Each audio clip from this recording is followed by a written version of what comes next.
Welcome to Teaching Artist Podcast, a show dedicated to discussions of teaching art to kids, making art, and how those things overlap and feed each other. I'm Rebecca Potzaguirre, your host, an artist and educator.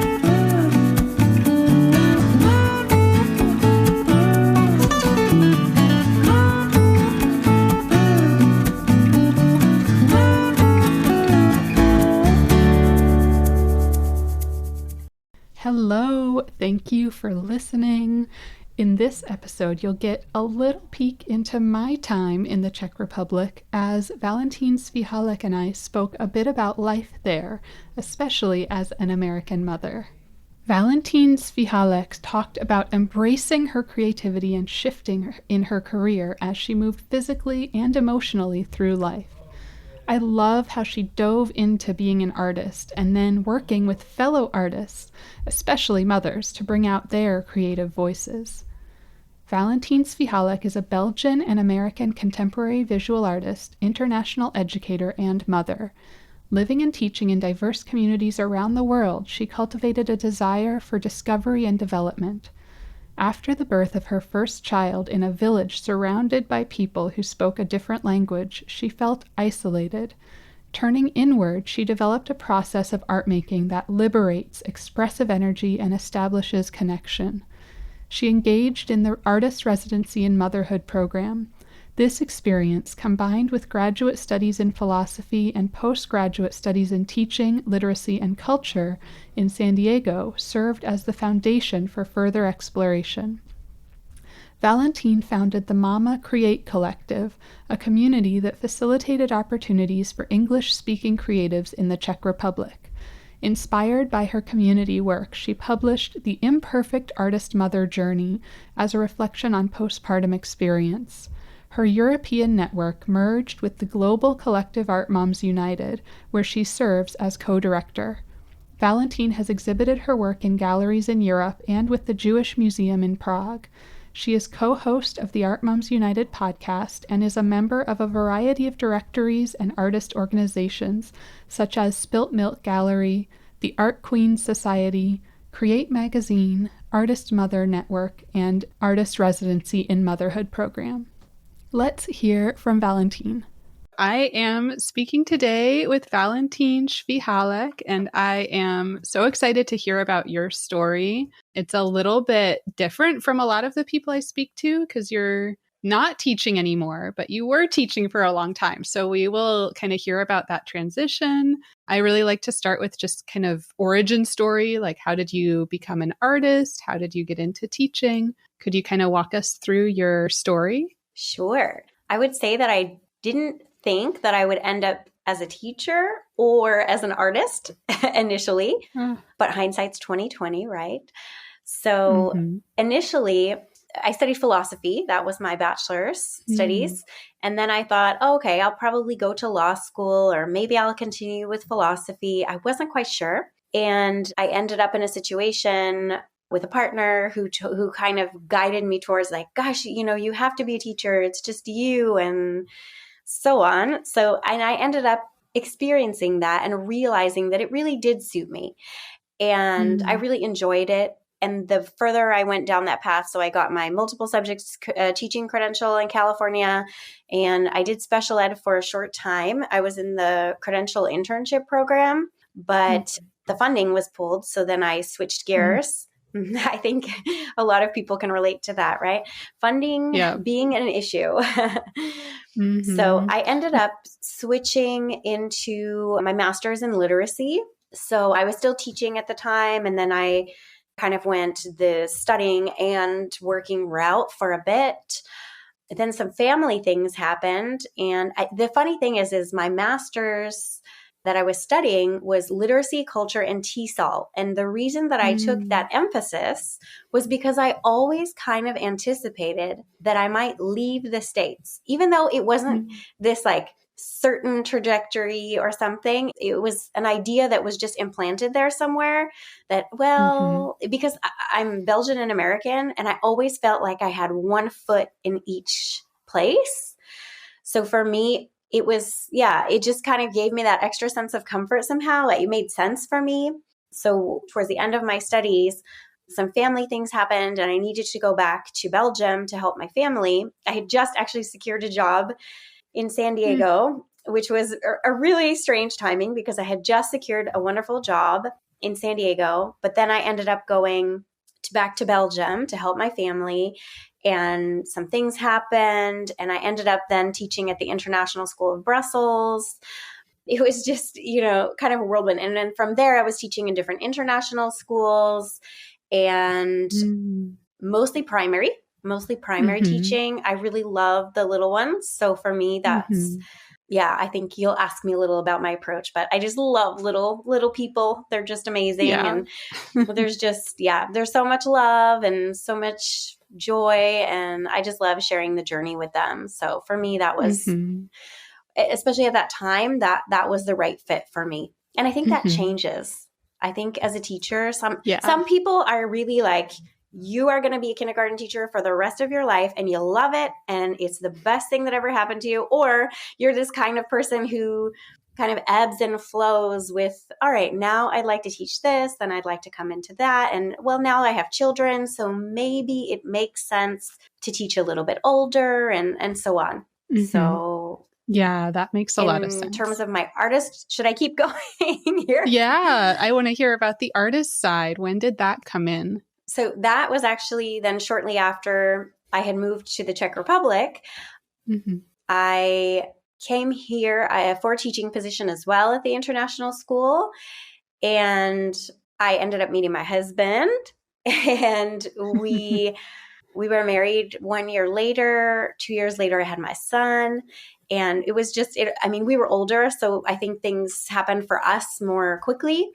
And then, once I had my son, it was pretty, it just completely changed everything for me because I was living now in this village, and you've lived in the Czech Republic, so you know that coming from and you're in California as well, right? So coming from California, coming to the Czech Republic, what was it like for you? It was, we had been in New York before that. Oh, okay. So we came from New York to Prague. So it was city to city.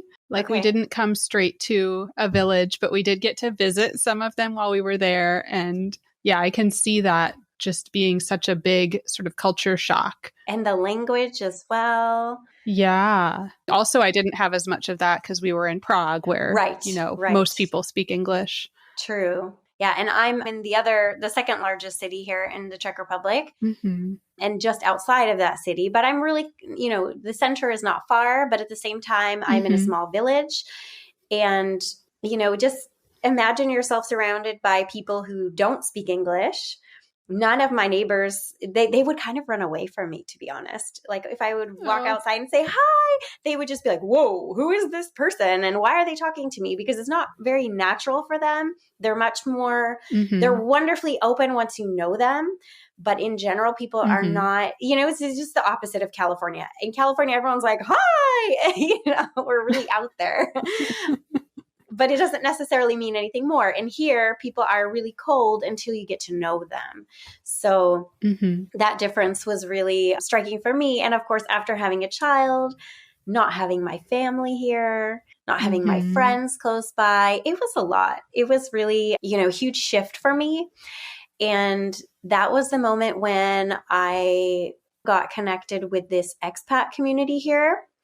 And I made some brilliant friends, wonderful, wonderful girlfriends who had also just become mothers. We connected. And I know that that's quite a common thing. Yeah. Like I had a similar experience though. Yeah. Where like I had a group of women, mostly expats from, all over the place, but we did prenatal yoga together and then had our babies and then went to like breastfeeding class together. Yes, absolutely. And for us here, it was, we would meet in the park, and then we started to actually meet in my home, and I have a really nice garden. And so we would do a lot of activities outside, and we started sharing our passions a bit. Somebody taught me, decoupage, and then we got really crazy and we started breaking plates. Our neighbors thought we were like even crazier than before. And we were just like smashing plates in my driveway. And then we basically used that for some mosaics that we were making. And we were really dabbling in all types of experiences, and we were really open, and we were just ready to have some fun and relax and do things that we could do around our babies at the time. But that also just, encouraged us to get to know each other, do something for our mind. And yeah, it was lovely. I really enjoyed that time, and I made some wonderful friends who will be lifelong friends. A small group of us are actually going to meet. One of my close girlfriends, Aurelia, she's French, but she moved back to Edinburgh because that's where her husband is from. And they just got a little place. And so the small group of us, the four of us, are going to meet there and just have a girls' trip. So it's, these things last beautiful. Forever. Those moments are just so treasured. But in any case, this is what, long story short, this is really what started me on that journey of exploration. And once I got into painting, once I started thinking about painting, I just became addicted. It was something that I started, and I was like, literally, my poor neighbors, they must really, I don't know what they think of me, but I was then in my garden, and, I'd wake up and I'd still be in my nightgown, and I'd be out in the garden just painting, like, going crazy. But that was kind of my dance and my sanity. And it was a way for me to reconnect and find that complete freedom of expression and communication. And it was just so needed and so welcome in that moment. I couldn't stop. And I knew, it was so strong in me that my neighbors came by, they wanted to buy some paintings. Then I had an artist friend of my husband. He's quite a known Czech artist. And he, for me, not whatever that might mean, for me, it was really special to have this person come in telling me, who hadn't really experienced that on I didn't go to art school. I didn't really know if what I was doing made any sense, but he was there giving me that permission to dig deeper and to keep going. And he offered me an exhibition space and said, look, you need to have an exhibition, because my husband was like, come on, tell her. I had an entire room full of paintings. I was creating every free moment. So I just really had so much that they said, look, you have to show this. You have to get it out there. And it was amazing. It was just, I was like, okay, well, I'm a very social person, so why not? Let's have an event, It sounded great to me, to be able to connect and speak with people and just have conversations. So yeah, that was kind of a real entry point for me. Yeah, that's amazing to have that encouragement and to, jump into it as this sounds like such a personal thing, a way to kind of come back to yourself and reconnect with yourself after becoming a mother. Yeah. And then to have someone come in and say, hey, you're doing something here and you should show other people, like this needs to be shared. Absolutely. That's beautiful. It was amazing. I didn't expect that, let's say. I had some struggles growing up that really created maybe the opposite of that freedom in me, where I felt very restricted and very judged. And so I wasn't necessarily ready to, and I really didn't trust myself. And that was a huge problem for me, is that trust. And I think that connected with the motherhood and also with the work. Really, is this interesting? I don't know. Does it even make sense for anyone? Does it even make sense for me? But actually, it was all about that process and just allowing myself to absolutely not judge what I was doing, but just go for it and go big and just love with I'm very expressive as a human. So for me, it was so freeing. I was just having so much fun and letting go and not worrying. And that was, so incredible for me to know that I could go to this safe space and just let go and be myself, my crazy, fun, totally hyper excited self. And no one was going to tell me, don't be like that. Don't do this. Oh, amazing to have that freedom. Well, you were still teaching at this time, right? I was on maternity leave now. Okay. Oh, right. Because that's a whole other thing in right. thinking about the States versus the Czech Republic that maybe we should get into. But I was going to ask about how this shift, becoming an artist, how this influenced your teaching, or if it came into your teaching at all. I would say it's so interesting. Like I said before, hindsight is 2020, because now I can see the connection. Then I absolutely did not. I remember very, very clearly this lesson that I did with my students. Karel Appel, do you know this Dutch artist? No, I'll have to look him up. It was, we went to Barcelona one year, and I just love Barcelona from a creativity point of view. And it's just so inspiring, all the color and the love and the magic. It's just amazing, an amazing place. And we were, I think, in the Miro Museum, and I picked up all kinds of teaching tools there. I always, whenever I go somewhere like that, I'm like, ooh, look at this for the classroom and that, you know? So there was this box, and inside of it were all these different artists and activities that you could do with kids. And it is a magical resource. Well, one day I decided to open it up, and I saw this bit by Karel Appel. It was about families. And we were basically going to construct our families out of recycled material. So imagine me, you know, my chaotic self. I just gathered all the things, you know, go big or go home, gather everything I could find. And I just had it like, over here are some boxes, over here are some of this, over here are plastic, here's that, and just different materials laid out all over the room. I mean, it looked like a disaster, but in the best way possible. And I remember thinking, this lesson is going to go so wrong. This is going to be a disaster. But actually, it was still to this day one of the most memorable lessons I've ever taught. And we just dove in together. We were, you know, creative explorers, and kids don't miss a beat. They don't see what you see, you know, they don't have all those, hopefully, right? They don't have all those worries that we have and concerns. But that's beautiful. It really was. It was so magical because they just dove in, no expectation, no, oh, what will people think about what I create? Absolutely none of that judgment, just pure joy and excitement. It was amazing. And I made photos of that lesson that I remembered even throughout my maternity leave. I was going back and looking at those photos, and they were just so inspiring to me. And I think that class was quite magical for me as well. Sometimes you just have a group of students at a particular time that, and most of my students have definitely done this for me, but this one was with the artistic journey, very connected in the sense that they were just had a beautiful spirit, you know? And anyway, it was a magical lesson. I will remember it forever. And it just reminds me always to really trust in the creative process and not judge it from those rose-colored glasses point of view, just to really believe that anything is possible. And that students they do believe everything is possible if you are willing to trust them with that process. Yeah, that's beautiful. It sounds to me like what you sort of set up for them was more student-centered, like you have these materials around the classroom.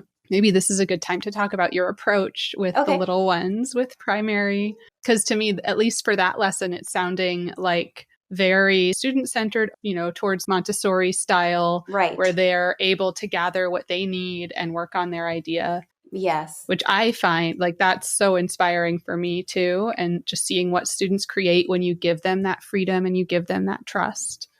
I know that people say, you know, oh, but they need to know this, this, and this. And there's a checklist of, you know, skills that we need to see demonstrated and so on.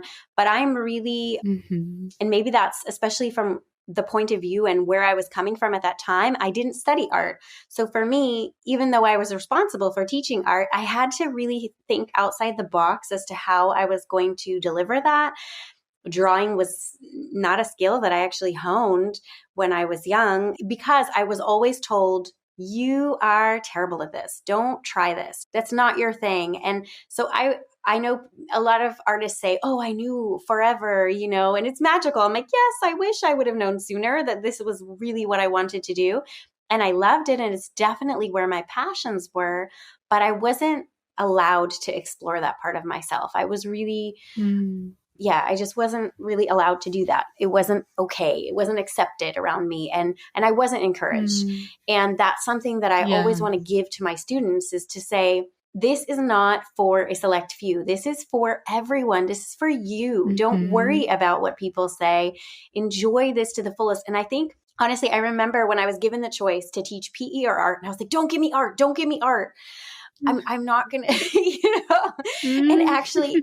And actually later I was like, actually, can I change my mind about that? Because I'd much rather teach. And anyway, we had to switch. So we had to switch halfway through the year because the other person also wanted to teach art or PE or whatever it was. So we had to swap halfway through the year. And actually art, I was like, this is it. This is the best. What was I thinking? I love sports, but no. This is my jam right here. This is so much fun. What was, holding me back?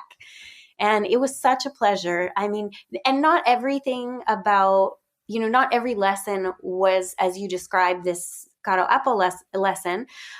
Sometimes it was really demonstrative, or I was standing at the board and we were doing, step-by-step kind of pieces or collaborative pieces where I start and you continue. And there's just, I think it's a lot of, I think it's just everything that is common to me, which is being free, being open, being flexible, and also letting students decide. Sometimes I just say, look, this is the kind of thing that we need to cover. What do you guys think? Do you have any ideas? Let's think about where can we go with this? And to really bring them into the fold, that was ideal for me. I mean, the buy-in, it was there, the engagement through the roof, because it's their decision. They're ready because it's their journey, and we get to go along on that journey with them, which is amazing.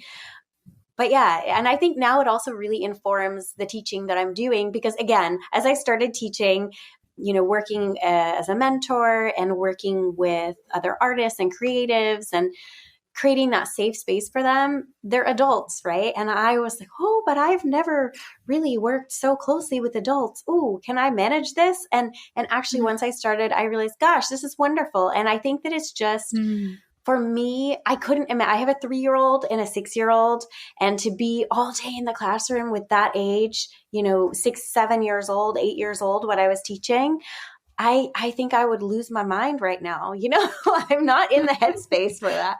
And some people might disagree, but for me, that is where I'm at.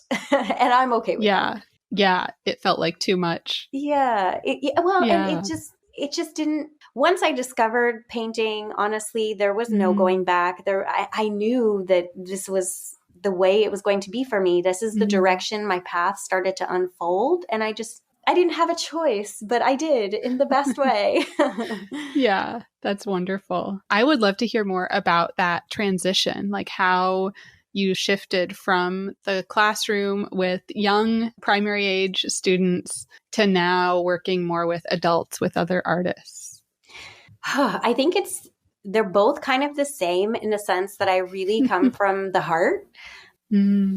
I really am, or try to be as much as possible, open and talk to the people that I'm working with, whether it's children or adults, and find out really what they need and how I can help.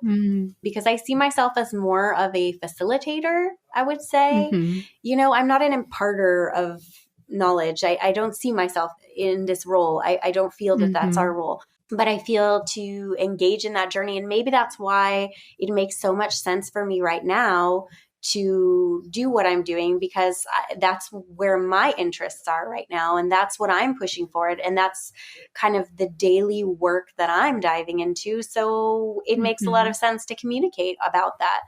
And I'm just loving it. It's given me so much. And sometimes I'm like, wow, I'm facilitating this, and is it fair that I'm receiving so much at the same time? Like, shouldn't I be the one giving, But actually it is, when the exchange is real and open, it's just beautiful. I mean, you gain so much. So I'm lucky, I guess. Absolutely. And some of that work is through Art Mums United. Would you want to talk about how that kind of came about and what you're doing with them? Sure. That is a wonderful and funny story. But so I created a community here in the Czech Republic, which was a creative community for English speaking individuals, because of course I was here. I was I had kind of carved out this space thinking, okay, this is what I'm going to be doing. I need to build a community around myself. I knew a lot of people because here in the Czech Republic, it's so everybody's just engaged in some creative outlet and they think they're terrible at it, but actually they're amazing and brilliant. There's just, right. They always joke, they say, oh, you Americans, you're so confident, and here the trend tends to be a bit more like, we're really, like, they won't speak English because they're very bad at English, but actually their English is fantastic. And right. It's my Czech, which is truly lacking, but I don't care. I just speak Czech and they half the time don't know what I'm saying. And I'm just like, come on, you know what I'm saying, So we have this give and take. So I created this community around myself. And it was just during New Year's where I said, okay, this year I'm going to really build that community and it's time for me to learn. And the only way that I can learn is to find all those, pool everyone together who speaks English and get them to share and get them to connect. I love connecting people. So for me, that was just such a beautiful thing. And it started very small. It started with, okay, I know this person and this person. She needs this and she has that. Great. They'll be great together. Let's put them together. Yeah. And so I was kind of like matchmaker. Right. And I saw these partnerships develop and it was just happening all around. And then I started to think bigger. Okay, this needs to be a community that serves people and connects them in some way and educates us, and myself included, right? Because it was a little bit selfish as well. I wanted to gain that knowledge. So we created the Mama Create community.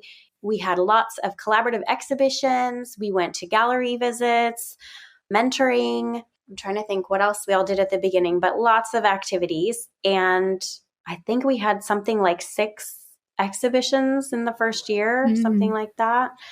It was beautiful. Amazing. Yeah. And and just lots of relationships developing and flourishing. And so it was really a wonderful time. We had about 100 people very quickly. It just kept moving. And at one point now recently, over the summer, I believe, Mona and I connected on Instagram. I had no idea that she was living here in the Czech Republic. And not just that, but in my city. Right. 20 minutes from me. And I was like, wait a minute, you live here? And she'd kind of heard my name. I didn't know, I heard her name, but I didn't know that she lived here. So it was this really interesting connection that we made through social media. We said, okay, we have to meet. And I remember talking to my crit group with Isadora Stowe, who I know that you just released an episode of. I love her. She's amazing. Yes, she's been an absolute gem on my journey and a huge part of that. And my mentor, my group as well, especially Ellen Bergen. Shout out to her because she has been just one of the most amazing, supportive artists I could ever hope for. But yeah, so we met, Mona and I met, went for coffee, and there was just this instant connection. We just knew that we had to do something. We weren't sure what, because we had 20 whats. Like, let's do this, let's do that, let's do this. And so we got carried away, and every time we met, we were like, okay, we have to go. And then we'd stay for another 2-3 hours and just be chatting and riffing ideas. And it was brilliant. So we knew that we needed to do something, and we were thinking about creating a new platform, but then we decided to go ahead and keep the Art Moms United platform, and I would just come in as her co-director. So we would share the work together, and it's been wonderful. I think that I'm still hoping to be able to offload more things from her, but the transitions, it's always tricky when it would be different if you start something new together. But if there's something already existing, one person has that, it just takes a little more time to get things equal. And of course, I'm bringing something totally different. She's bringing something totally different. And so we're kind of trying to figure out the way to best weave those together. And we have some really nice events coming up here in the Czech Republic as well. So we have mixers, a networking event coming up. We have exhibitions, just so many things. We're writing a book right now. So yes, we are really just moving as fast as we can. And she's at home with her son. So it's crazy. I think we both don't sleep. I feel like we average, I don't know, 4 hours between us or something. But we're both really dedicated and excited, and we love what we do. So I think we get each other in this sense as well, that we're really, and it's just so beautiful to have somebody in your city who you can connect with in that way. And yeah, just inspire each other and push forward. It's been really, really rewarding. It's only been a few months, and I'm just so happy to have a partner like Mona and be able to work together and teach together. And, we share our teaching roles in the community. And again, that was, the first time. It's always a challenge, right? In that transition from anything, right? Whatever you're transitioning, if it's levels of teaching or age range, it's always a mental shift. But actually, we're more flexible than we think. And it's just a question of trust and, preparation. Preparation is key, but loose preparation. I'm a chaotic harmony kind of gal, so. Yeah. It's so amazing when you find that person, that connection, and you're able to work together to move both of your ideas forward. Yes. And then, see what emerges. Like, it'll be exciting. This is still kind of in its infancy. It'll be exciting to see what emerges when the ideas all come together. Absolutely. Yeah. We have a lot coming in the pipe. Stay tuned at Art Moms. And it's so funny for me. You might understand this, Rebecca, but as an American, to be co-director of Art Mums, not mom, but mums. Yep. It's every time I go to write it, oh, no, delete, because it's one of those things that you have to get used to. But of course, Mona being Czech, she was raised on British English and she studied in the UK. And so for her, British English is natural. So it's just one of those funny things that I've been teaching in international schools for so long, and it's something that you get used to, right? I remember when I was in a pod with someone from New Zealand, a British, what other accents did we have thrown in there? I think like Belgian, South African. I mean, there were just so many French-speaking Belgian. So I have to be used to that. And I remember starting to doubt my English skills, because I'm sure now even my family comments on the cadence and the accent that I have. They say, you don't sound quite like yourself, because my husband is Czech. And so when I hear people speaking, I pick up that accent, the cadence. It's just kind of woven in. And after, gosh, how many years now? 12 years or 10 years abroad? Yeah. 11, 12. It changes.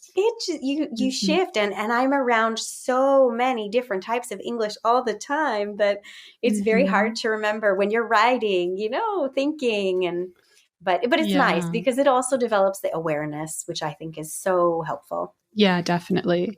And do you both do there's the one parent, one language method with your kids? Do you you speak English and he speaks Czech with them? Exactly. I guess they're probably getting Czech, in their environment in school, or are they, maybe they're at the international school, so they're getting English? They are, yes. Yeah. So they're at the international school, both of them now, and they're studying in English, but my son is already receiving the supplementary Czech lessons so that he will get both degrees. So the international baccalaureate eventually, and then the maturita, which is the Czech certification.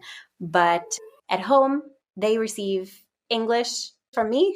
My husband it's not his primary. I think if he would have to choose a second language to speak all the time, it wouldn't be English, but that's because he speaks so many languages, Russian and Spanish and German. And he's incredible on that front, and makes fun of me a little bit because I only speak two, and a slow third, right? Czech is kind of there on a border, but I'm Flemish and English bilingual.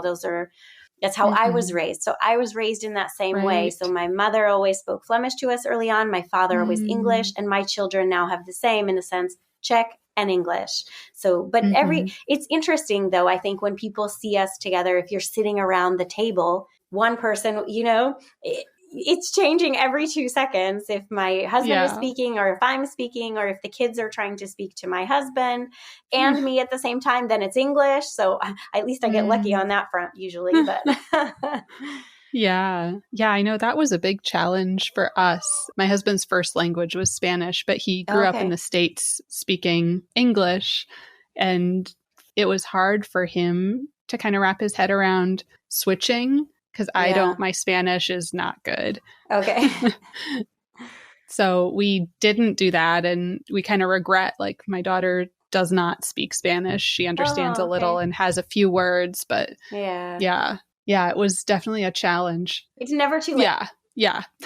But it is nice that there's the ease, right? When the children are young. Yeah. It can be so natural. Yeah. And that was an interesting thing, being in the Czech Republic and being with so many other expats from so many different places. And you're just exposed to all these languages. Yes. Like as a baby, she was exposed to so many languages. Well, that's good, right? The plasticity of the brain. And so I have hope. Yes. Yes. Those receptors are ready. Yeah, we can get it back. Absolutely. I know this is a bit off topic, but I feel like it's a really important topic just to hear about maternity leave and your experience there. And, you had both of your children there, right? Yes, I did. So you don't have the personal experience in the States, but I'm sure you've heard, and you kind of, I have, all my friends. Yeah, I've definitely heard, and it is a blessing and a curse, let me say. There's always two sides to everything. And I so deeply appreciate the amount of maternity leave that I've had. I'm technically still there at the moment. And my son is now 6, right? So that's 6 years. So first, because of my son, so you could choose 1, 2, 3, 4 years. You are allotted a particular amount of money, and you can choose to spread that money, across the years of your choice. And that's your maternity leave. There's a slight difference in the wording on what is what, but in essence, it is your maternity leave. You are paid to be home. Let's not compare with American pay, right? Because it's really not much money, but you are allowed to be home, and you are, there's a token, let's say. You are able to manage. Most people are really quite happy with that. And they do stay home for the full amount of time. I obviously never expected that. I remember at the beginning, I thought, no, I'm going to come back. And I did. I can't stop working. So I was always, coming in and teaching lessons here and there. Or I was running the library for a short time when we needed at the international school. Taking over social media, helping out wherever I could. I was mentoring new teachers, reading and literacy coordinator, things like that, where I could come on an as needed basis. So that was really helpful. Also because I felt like my brain was melting, and I needed to connect and to speak with people who understood what I was saying. So it was really lovely. Yeah. And I'm glad that I had that option. I know not everyone does. But so I stayed home that whole time, and that's really what gave me the freedom to start digging into that creative space and that creative need that developed in me. And I just, like I said, after the first year, I had 1, 2 exhibitions. Then I just it was just full steam ahead. I was just creating work like crazy. We had, I guess, I don't know how many years later, a couple years later, I started journaling, and that has always been a part of my process. And I created a book, so reflections on my postpartum experience, and a little bit woven in around those around me as well. So I published that book, another book as well, Mindful Mantras, that was just really something that I needed for myself. And it can be such a healing experience. And so I wanted to share that as well. I had really the time and the space to do that. I mean, granted, you know what it's like being a stay-at-home mom, or I don't know if you do, but for anyone who does, you don't have a whole bunch of free time. Right. People think, people who don't have that, they kind of have this belief that we have all this time and space to do everything, but actually you are extremely busy and you have a child you are caring for 24/7. So right. whether you work or not, and I was working for, at the start right away, part-time, even though I was on maternity leave. And so I just couldn't help myself, I needed it. So yeah, my experience was, I guess, somewhat similar. So I got pregnant pretty quickly after we had moved there, so I didn't. Oh, okay. You had your daughter here? Yeah. Oh. Yeah. So And what was that like for you? Similar. Rolik? Oh. Would you like a rolik for breakfast? Right. That, for anyone who doesn't know, is just a roll, but it is the classic hospital food, is just a dry roll. Think hot dog bun. That's what it looks like, right? Like a hot dog bun, but slightly different texture. Much more dry. Yeah, much more dry, crumbly. Yeah. And they used to give you beer, dark beer, to help the milk come in. I didn't get that. Well, we left. I think we had to kind of like argue for it, but we left the hospital pretty quickly. Okay. Because it was, like uncomplicated birth. And it was just really uncomfortable to be at the hospital. Yeah. And we had chosen to go to a hospital outside of the city, which was great. Like it was a really nice space, and we had much more space. Yeah. But it also meant that the midwives and the nurses that were coming and trying to like help me with breastfeeding issues did not speak English and were just like really sort of rough. Yes. Well, I think that's everywhere, even in the city. It was my experience. So yeah, it was there lots of positives, lots of negatives. Right. It's always a mixed bag, no matter where you are. Right. There is no perfect place. There are no perfect people. There's just people and places and unfortunate, and experiences, and we learn and grow from them. Yeah. But it was, I had this similar experience in the sense that it was really rough for me in the hospital. They kind of like threw the food down and ran, and pardon, you'd say, excuse me. And they would just run as fast as they could because they were so afraid to have to speak English. No, but my check got better by my second birth. So they weren't running as fast. Yeah. But I guess in terms of the maternity leave for me, I didn't have because there's another aspect I don't think we really touched on of sort of job security. Right. Like if you've been working, that when you take that leave of up to 4 years, which just seems, so insane coming from the American perspective, that you not only get a little bit of money, like you said, not a lot, but you get a little bit to be at home being a caregiver, but you also have job security. Like there's and health coverage and health, all of it. Like it's just, that's brilliant. That's brilliant. That you don't have to, that's a huge comparison with the United States for me, is that you can just feel comfortable being at home. You don't have to, in the States, I would always be a little bit worried, like, oh, what if something major happens? Do we have all the right, are all the ducks in a row? And here it's just not it's not a stressor, I would say. Right. You're really taken care of, which is so wonderful. And especially with children, they are overbearing. There are checks constantly, which then make me paranoid. Oh, is there something I should be checking? Because they are just all the time, especially during my pregnancy. Oh my goodness. I spent my whole life at the hospital. Yes. It was incredible. I had so many checks, and then they're even more afraid because you're not from here. And so they're checking you even more often. So it's wild. It was your whole day basically. So, it was a great time to read because you had a lot of time to wait in a waiting room, and you could sit, you could read, had a lot of space to educate yourself about something new, which I did. And it was just that freedom of being home. I don't know if how long you were able to have that, but for me, that's how I was able to explore this path. And by the time I was finished and would have been going back to teaching, I decided to go a different way and really take the unclear path, if you will, but the path that just felt so ready. I felt really determined that this was what I wanted to do, what I wanted to explore.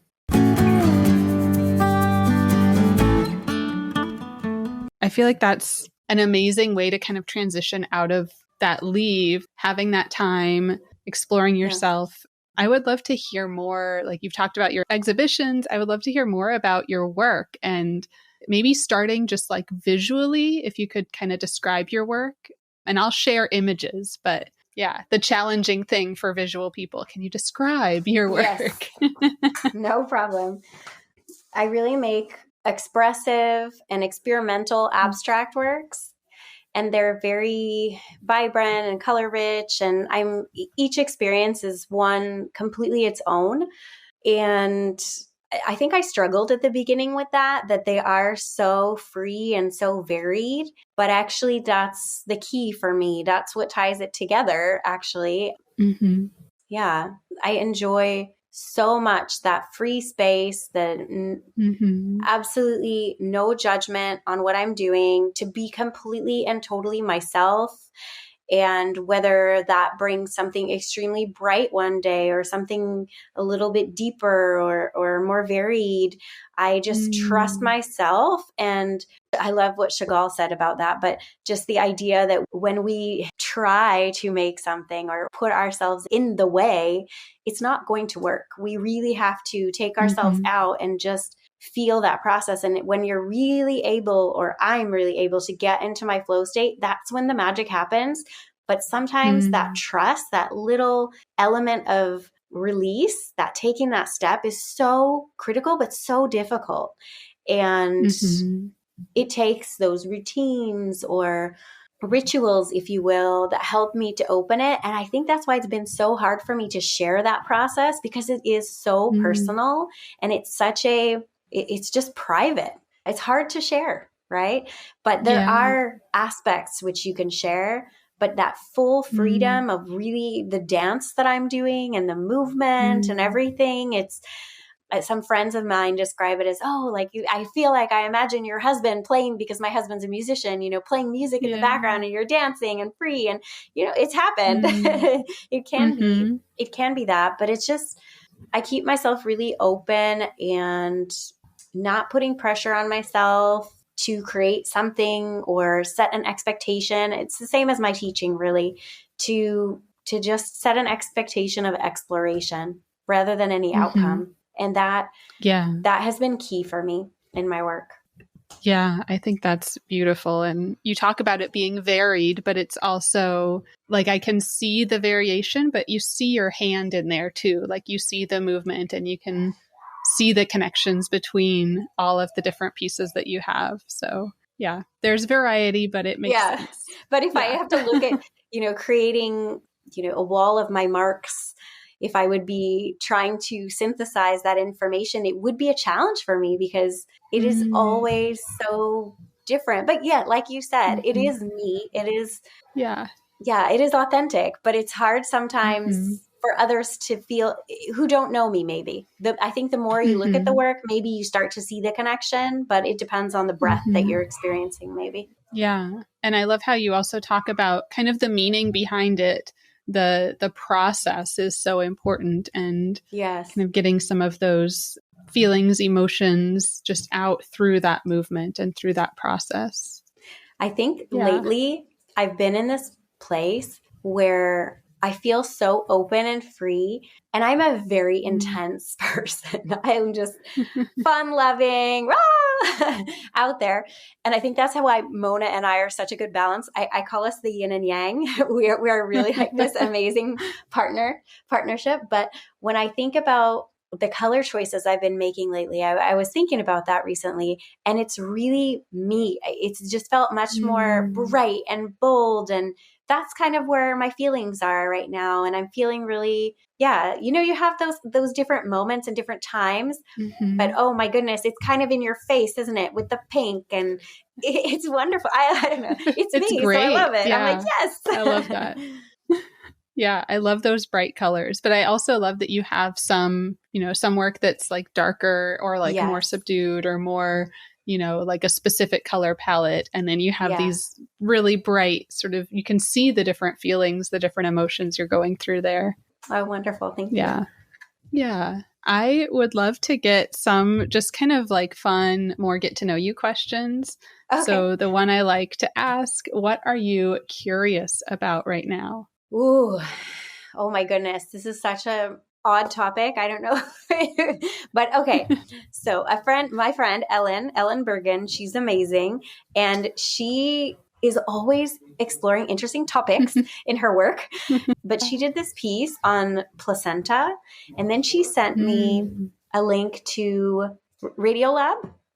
Does that sound Oh, right? yeah. The podcast. Yes. So she sent me a link Yeah. to Radiolab, and it's called Everybody's Got One, I think was the title of the episode, and it's about the placenta. Mm. And oh my gosh, that Mm. just sent me down. You know, sometimes someone sparks that rabbit hole for you, and then you just Mhm. head on down and you feel like Alice floating around. I mean, that's definitely where I'm at the moment, where I'm just, yeah, I'm down that rabbit hole, and it Mm. sent me into the ideas about the human connection, really, and the struggles and the Mhm. pushes and pulls, and then I start Mm. thinking maybe a little bit about the ocean and all the, Mm. you know, the relationships there. And I think that's kind of those push and pulls that you see, and the colors, and it's all really connected to Mm. San Diego and my time there. And it was really Mm. influential and impactful on, I mean, I went to school there, and so for me it's formative years and really Mhm. important friendships and times in my life. And yeah, so it's always just Yeah. one little thing, and then it sends me down, or just down some crazy path. And Uh, I'm kind of obsessing over coral at the moment now. So mm. coral is a huge inspiration. Mhm. I'd really like to look at marks there and just dive into Mm. what that can offer. I'm going on a trip now, as you know, to Seattle. So I'm hoping to get my hands on some interesting artifacts that I can bring back and weave into the Mm. practice. Beautiful. So I like to think of the journey in seasons, right? So even though Yeah. now I'm going to be taking a flight with my two small children by myself to Seattle from Ooh. Vienna, wish me luck. Good But luck. Ooh. yeah, and in COVID times, I think I've checked all of our documentation about 100 times. Okay, what do we need? And Mhm. as I told you earlier, but my son's class is in quarantine, but I had a feeling that this could happen, so I had kept him home for 2 weeks. So lucky enough, let's hope our COVID test was negative. We took it moments before this Ooh. interview, so hope everything will be Yep. fine. I'm sure it will be. Fingers crossed. Yeah. We've been careful, but a week ago, my Belgian family was here visiting, my cousins and my goddaughter and her, my cousin's kids. So we're trying to keep the bubble really small, but we still live, right? We Yeah. can't just shut It's so down. hard. So, and especially with Mhm. small children. But Mhm. hence why I think of it in seasons. So when they were here, Yeah. we went out, we really explored the forests. And there was a moment, oh my gosh, Mm. Rebecca, where we were walking in the forest, and we have a chata, which is a cottage. Every, in Czech culture, Uh-huh. is a common thing. So we kind of go to our weekend house, if you will. And we took my family there, and we were walking in the forest, absolutely stunning. The leaves were falling. I was walking Mm. through this little dirt path, and I just remember that moment. And it's things Ah. like that you say, okay, just that image is implanted. That is definitely something I will be Mhm. drawing from, that will influence my work. I don't know how. The way it comes out is Mhm. always so different, because it's not, I don't work in a figurative way or a structured way. It's all abstract and very, Mm. it comes in the way it wants to, I guess. But I'm always Yeah. collecting items, and I never quite sure how they're going to pop up, but they usually do. So that's the Mm. phase I'm in right now. And I'm looking forward Beautiful. to taking notes and just seeing, having those moments and just capturing them in my Mm. brain, and hopefully capture some photos as well and bring it all back. Yeah. Yes, in the beautiful Pacific Northwest. That'll And be great. and then comes the working phase. Yeah.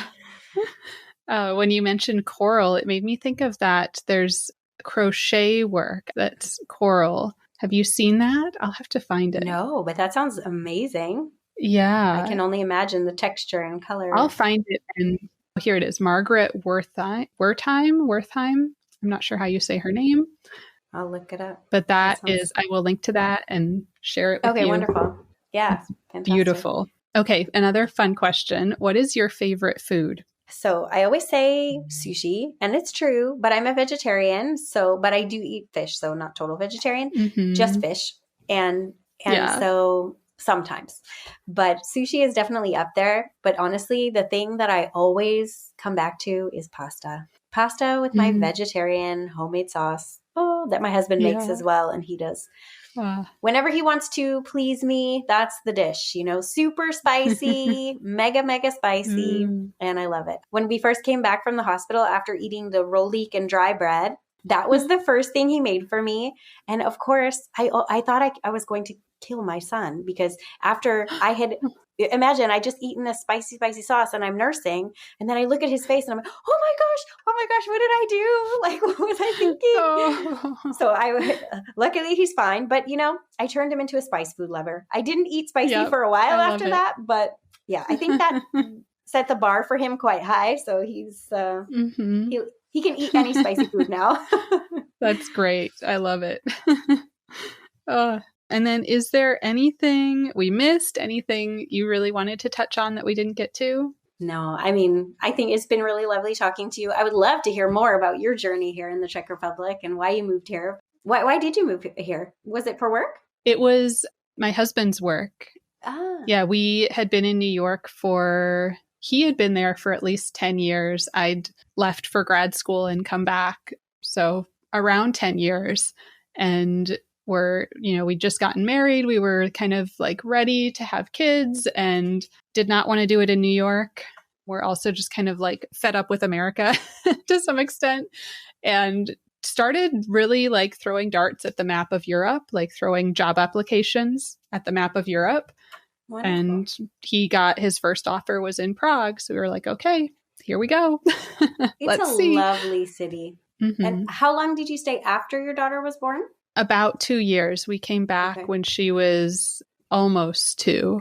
Yeah. So yeah, you must have had a wonderful time in the expat community. So much to do. And so kid friendly, right? Isn't it just such yes. That was coming back was a huge culture shock there. Like coming back as a mother, I'd never been a mother in the States, and not having high chairs at restaurants, not having cafes that were kid friendly with toy. Like every cafe had like a toy corner. Yes. And just open. Not having like a bar in the park where you can go. Exactly.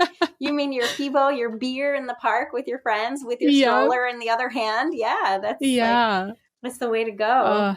Czech life. No, it's wonderful. It really is such a pleasure to raise your kids here. I mean, for me, and I noticed the difference when I would come back to California to visit when I was still nursing. Ooh, the looks and everything, because I never thought I would be like that, but actually I nursed my children for about 3 years apiece. Me too. So, and it was just, honestly, it was just laziness. I never had to make a bottle. It was fantastic. It worked for me. Whatever you choose is right for you. But for me, it worked. It was easy. And although it wasn't easy with my son at first, but you get there. But anyway, it was a lovely experience in the end. And I'm so glad I did it for as long as I did. But the difference here, how open, nobody's going to say anything to you. Nobody's going to give you looks. People are going to give you your space. People are just, oh, can I help you with that? I remember it was really striking for me when I came back and I went into Target when I came to California, and I was asking people, oh, I'm so sorry, could you help me with the door? Nobody. And I couldn't imagine that. Here, people just offer. People just jump up, if you're getting on a tram or something. Oh, let me help you. Like, it's just automatic. Yeah. And I think maybe it's just different norms. And positive and pluses and minuses, because I've been yelled at by many babichka who have told me, why isn't your child wearing a hat? Because that's a thing. Here, you must always be wearing a hat. There's a hat for every day of the year. My husband and I joke about this, but oh man, we've had a few fights about that. It's like, if my kids are not wearing a hat, it's like, well, where's his hat? Well, what do you mean? It's like sunny out. Why does he need a hat? Okay, well, today he needs a baseball cap. Tomorrow he needs one that covers his ears. And it's like, it's so funny. The clothes. Oh dear. Yeah.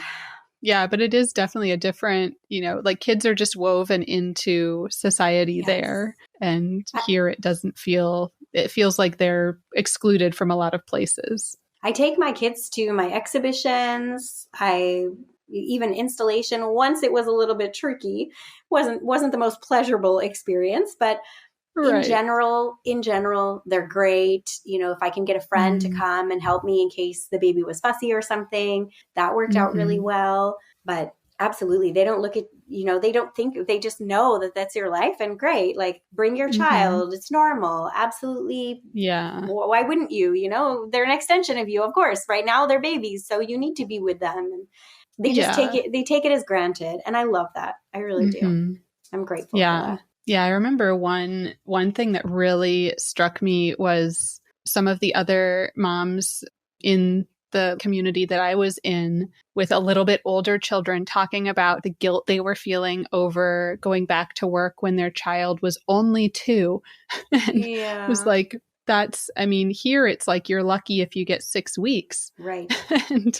But I've had a lot of pressure. That shift. I've had a lot of pressure from the other side, the fact that I was working and I'm on maternity leave. So why am I working? Because I should be home. Right. And that was a real challenge for me, and many tears, because the expectations of, my husband's family about what my role is. And I had to really stand up for myself at times, because I knew what I needed to do, what would make me the best mother. And that was a balance of both. And it was taking care of myself and my mental state and also my children. But not one or the other. I think we need to show, especially my daughter, but my son as well, that this is something that I want to do, that I need to do, but I'm here for you and I care for you and I love you and you can come. And my children love to create with us. I'm lucky in the sense that my husband supports me very truly and deeply, because he often plays at my openings and such, or his friends of his will come and play, and that's great. It's the treasure. He played actually yesterday at Blues Alive, which I don't know if you know this, but it's one of the biggest festivals in Europe, the Blues Festival. Oh, cool. Amazing. Yeah. So it's nice that he gets it. It's wonderful to have a creative as a partner, in the sense that we're a little bit much sometimes. We kind of have to fight for our rights, but at the same time, he understands where I'm coming from. And we do have that deep appreciation for the passion, for what we want to achieve. And we really try to support each other in that. Yeah. That's beautiful. Well, thank you so much, Valentine. This was really wonderful. It was so great hearing more about your experiences, your story, your work. Where can people connect with you online? Thank you so much. Yeah. It's been a pleasure connecting with you as well. It's been a while coming, so I'm really glad we see each other, talked about you'd been living in the Czech Republic, so I was really curious to hear your story as well. Yeah. But you can find me at bellavalentina.art. And also on @artmomseurope. Those are the 2 accounts that I'm handling. And of course, my partner Mona is taking care of Art Moms United. But you can definitely, we share those as well. But she kind of handles one side and I the other a bit. So I'm a bit more driven to the European side. But again, we run global exhibitions, global offers, as well as specific European targeted workshops and events, networking, exhibitions, all that good stuff. So stay tuned. Amazing. Yeah. Yes. You'll have to come out here and join us. Would you like to come back to the Czech Republic? I would love to. Yeah. At some point, my daughter just got her first vaccine dose. Yay. So wonderful. We hope to bring her back someday and let her see, where she was born, where she was a baby.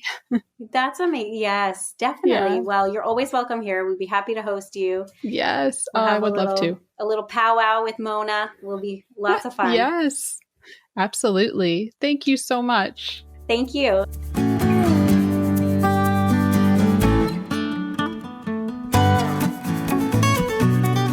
Thank you so much for listening.